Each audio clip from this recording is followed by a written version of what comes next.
আসসালামু আলাইকুম। বিডি মেঘনা নিউজ 24 সংবাদে স্বাগত জানিয়ে আপনাদের সাথে রয়েছি আমি সানজিদ আক্তার স্মৃতি। শুরুতেই জানিয়ে দিব সংবাদ শিরোনাম, এরপর বিস্তারিত।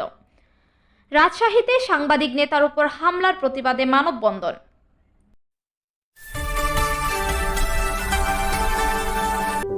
বিডি মেঘনা নিউজ 24। শুনছিলেন সংবাদ শিরোনাম। রাজশাহী প্রতিনিধির পাঠানো তথ্য ও ভিডিওচিত্রে থাকছে বিস্তারিত। রাজশাহীতে বরেন্দ্র প্রেস ক্লাবের সভাপতি ও রেজাউল করিমের উপর সশস্ত্র হামলা ও চাঁদা দাবির প্রতিবাদে মানববন্ধন করেছেন সাংবাদিকরা। রোববার ৮ মার্চ নগরের সাহেব বাজার 0 পয়েন্টে আয়োজিত মানববন্ধনে বক্তারা ঘটনার তীব্র নিন্দা জানিয়ে হামলাকারীদের দ্রুত গ্রেফতারের দাবি জানান। জানা যায়, বরেন্দ্র প্রেস ক্লাব পরিচালনার নামে নূরে ইসলাম মিলন ও তার সহযোগীরা ৪ লক্ষ টাকা চাঁদা দাবি করে আসছিল।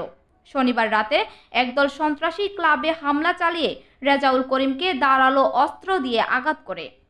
বর্তমানে তিনি রাজশাহী মেডিকেল কলেজ হাসপাতালে চিকিৎসাধীন অবস্থায় রয়েছেন। এই ঘটনায় বোয়ালিয়া মডেল থানায় কয়েকজনের বিরুদ্ধে মামলা হয়েছে এবং পুলিশ একটি মাইক্রোবাস জব্দ করে জড়িতদের গ্রেফতারের অভিযান চালাচ্ছে। আর লজ্জা কোথায় থাকে? আপনাদেরকে জানিয়ে দিতে চাই, এই নূরে ইসলাম মিলন এবং ফ্যাসিস্ট চাঁদাবাজ নূরে ইসলাম মিলন এবং এই সুদ, এরা বিগত আওয়ামী লীগের ফ্যাসিস্ট আমলে তারা এই চাঁদাবাজি করে এদের দৃশ্যমান কোনো আয়ের উৎস নাই। আপনারা খতিয়ে দেখবেন, তারা রাত্রি হলে একটি মাইক্রো রিজার্ভ করে সারা রাত চাঁদাবাজি করে এবং বিভিন্ন মানুষকে প্রতারণা করে এবং হুমকি ধামকি ভয় ভীতি দেখিয়ে যেভাবে হোক টাকা এরা ইনকাম করে। তো আমরা অতি দুঃখের সাথে জানাতে চাই, গতকাল রাত্রি ৮টার ঘটনা হলেও রাজশাহী প্রশাসন এখন পর্যন্ত একজনকে আটক করতে সক্ষম হয়নি। এটা দুঃখ লাগে।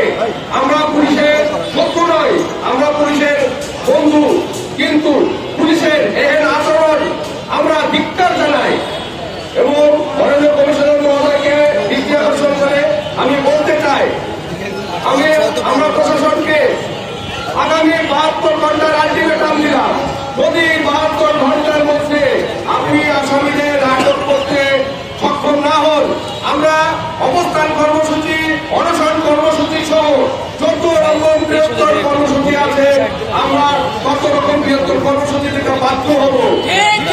আমরা পুলিশের প্রতিপক্ষ নই, আমাদেরকে প্রতিপক্ষ বানাতে বাধ্য করেন না আপনারা।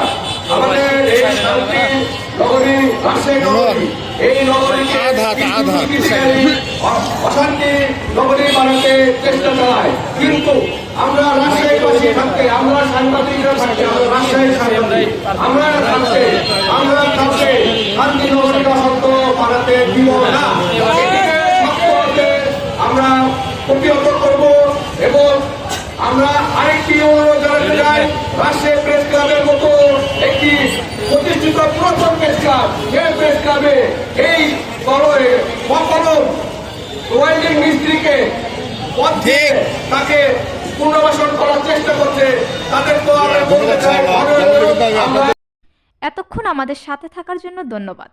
নতুন নতুন সকল ধরনের সংবাদ সবার আগে পেতে আমাদের BDMN 24 ফেসবুক পেজটি ফলো দিয়ে লাইক, কমেন্ট, শেয়ার করুন এবং বিডি মেঘনা নিউজ 24 ইউটিউব চ্যানেলটি সাবস্ক্রাইব করুন।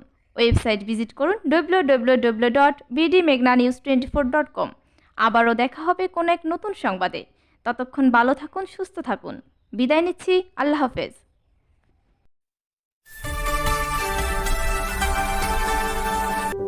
বিডি মেঘনা নিউজ 24।